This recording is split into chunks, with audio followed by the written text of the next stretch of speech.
Merhaba arkadaşlar. Bugün patlıcanları kızartmadan güzel bir karnıyarık yapıyorum. Patlıcanlarım kuru patlıcan dolması yaptığımız patlıcanlardan, bildiğimiz normal patlıcanlardan değil. Antep patlıcanı da deniyor buna. Tam olarak nereye ait onu bilmiyorum. Daha çok Urfa'da kurutuluyor o kuru patlıcanlar. Ama Antep patlıcanı diye aldım pazardan. Şimdi bunu şöyle üstten hafif kesiyorum. Alacalı soyuyorum.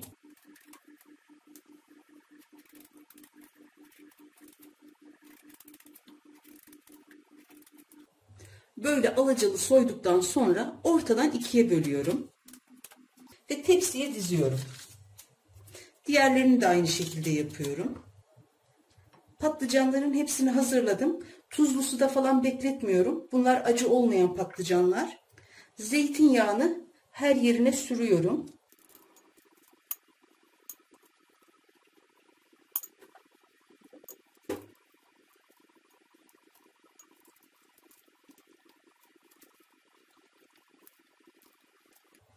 Önceden ısıttığım 200 derece fırına veriyorum. Patlıcanlar pişerken tavama 1 çay bardağından biraz eksik zeytinyağı alıyorum. İçine küp küp doğradığım 2 adet soğanı ekliyorum. Ocağımı yakıyorum. Soğanlar şöyle hafif bir pişince içine 1 adet kapya biber, 2 adet minik sivri biber ve 3 diş sarımsak ekliyorum.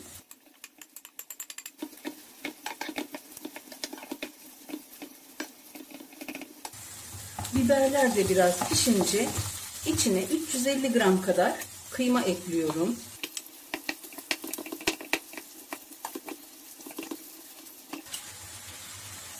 Şöyle 1 çay kaşığı tuz ekliyorum.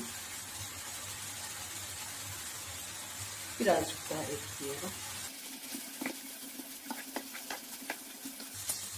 Kıymanın çok iyi kavrulması gerekiyor.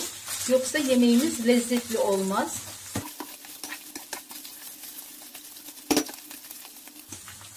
Kıymayı da kavurduktan sonra içine 1 tatlı kaşığı salça ekliyorum. Salçam hem tuzluydu hem de domates ve biber salçası karışık benim salçam. Tuzunu o yüzden az ekledim.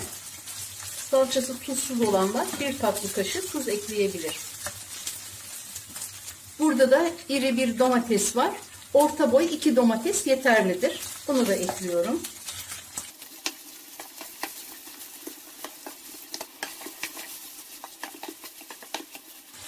Domatesler de piştikten sonra 1 çay kaşığı kekik, yarım çay kaşığı karabiber ve 2 çay kaşığı kırmızı toz biber.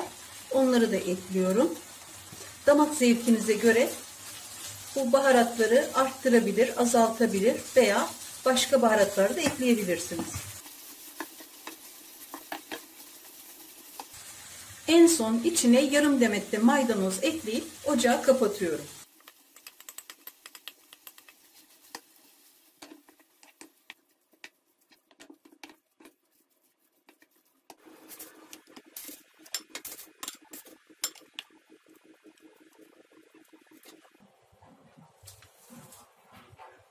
Pişen patlıcanları çatalla böyle içine eziyorum.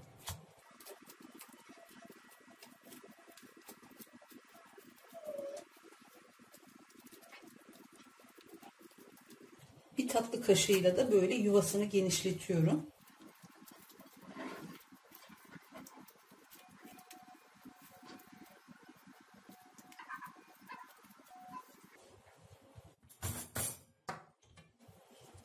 Hazırladığım harcı içine yerleştiriyorum.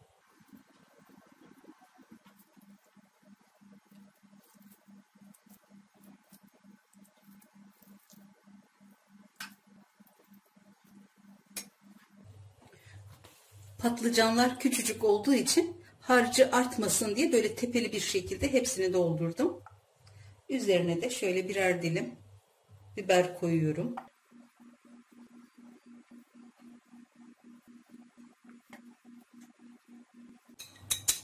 Bir tatlı kaşığı salçayı suda erittim. Şöyle orta kısmına döküyorum. Üzerine de kaynar su kenardan. Ve önceden ısıttığım 180 derece fırına veriyorum.